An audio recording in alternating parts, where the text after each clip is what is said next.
श्रीमन्नारायण नारायण नारायण श्रीमन्नारायण नारायण नारायण श्रीमन्नारायण नारायण नारायण।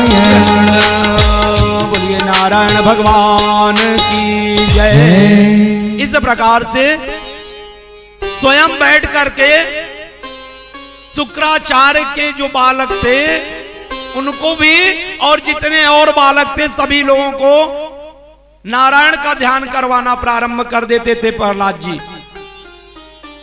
ऐसा देखे शुक्राचार्य जी आए, देखे कि अरे ये तो स्वयं जो है सभी बालकों को ऐसा पढ़ा रहा है। अभी हिरण्यकश्यपु महाराज अगर सुनेंगे तो क्या कहेंगे।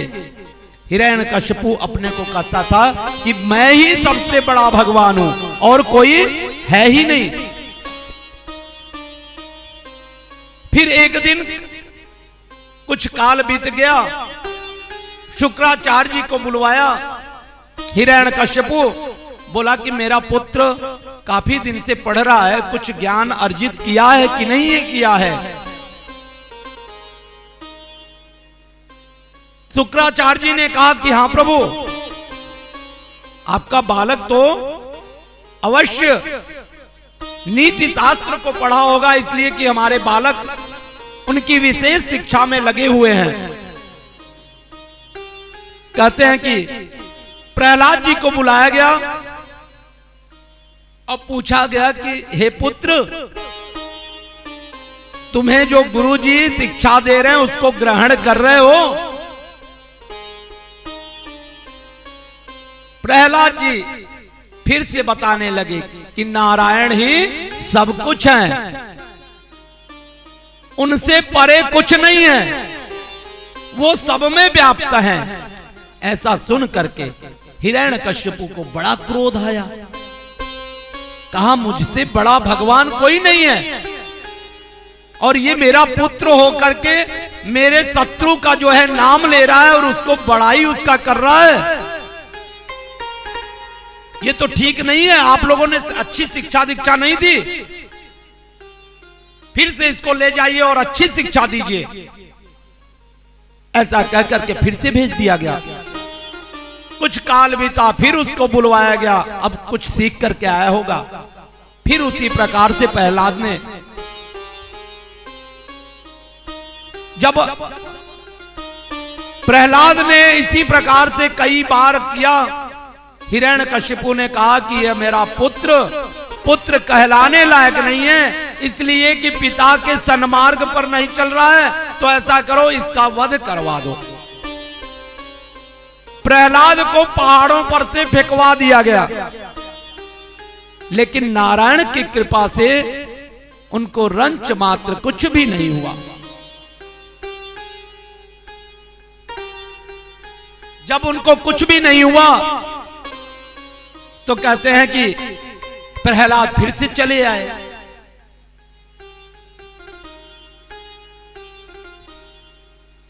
प्रभु ने कहा कि अब इसको और विशेष दिखाना चाहिए। कहते हैं उस समय उसकी बहन आई हुई थी होलिका। उसने कहा भैया ऐसा करो, इसको बहुत आप ताड़ना दे चुके हो और यह तुम्हारे ताड़ना से कुछ हो नहीं पा रहा है।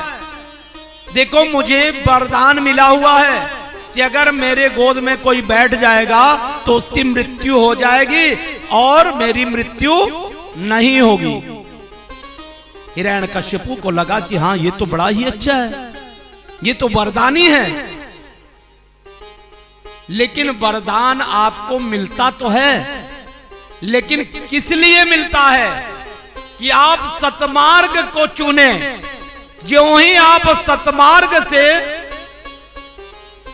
कुमार्ग पर जाते हैं, आपका वो जो वरदानी पुरुष रहता है अथवा वरदान मिला भी रहता है वह अनिष्टकारी भी हो जाता है। कहते हैं कि उस समय लकड़ी को सजाया गया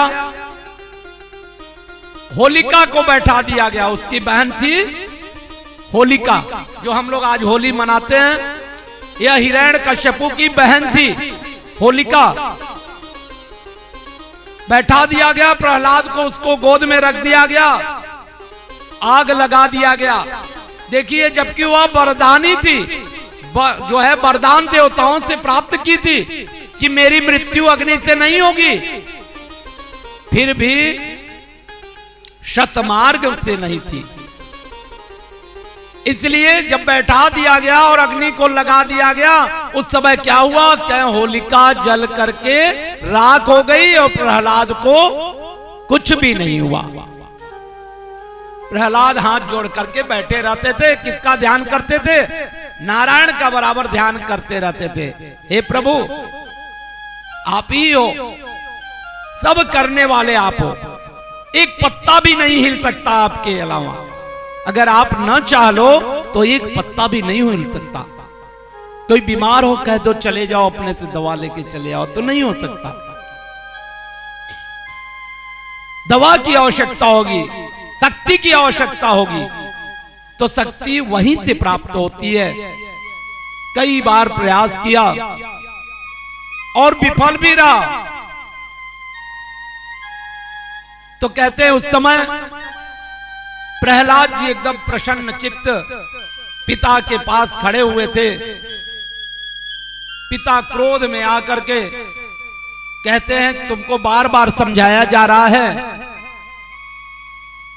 और तुम मानते ही नहीं हो, बोलते हो कि जो है हमारे शत्रु का नाम ले रहे हो, ऐसा क्यों कर रहे हो?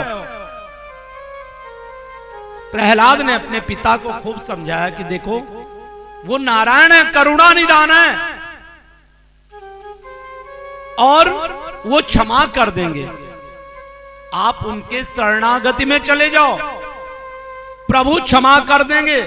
प्रभु ने तो कहा है ना कि प्रणत पाल रघुवंश मणि करुणा सिंधु खराल, और गई शरण प्रभु राखे सब अपराध विशाल। आप बार बार किसी का ताड़ना दो और अगर वह व्यक्ति फिर भी आकर के आपको पैर छू ले, तो आप उसको क्षमा करने के लिए बाध्य हो जाओगी। उसी प्रकार से नारायण की व्यवस्था है। नारायण कहते हैं, कोई बहुत पाप भी कर ले और फिर भी मेरे पास आ जाए तो मैं उसको क्षमा कर दूंगा। प्रहलाद ने कहा, आप जो है उनके पास चले जाओ, उनके पास जाने का आशय है आप में भक्ति आ जाए, आप उनका नाम लेने लगो, और जाने को कहां जाओगे तुम, है ना? उनका मात्र नाम लेना ही भक्ति को आमंत्रण देना। बार बार आप नाम लो, देखो भक्ति अपने आप जागृत हो जाएगी। कैसे? करुणा निदान रहुआ जगत के दाता है, करुणा निदान रहुआ जगत के दाता।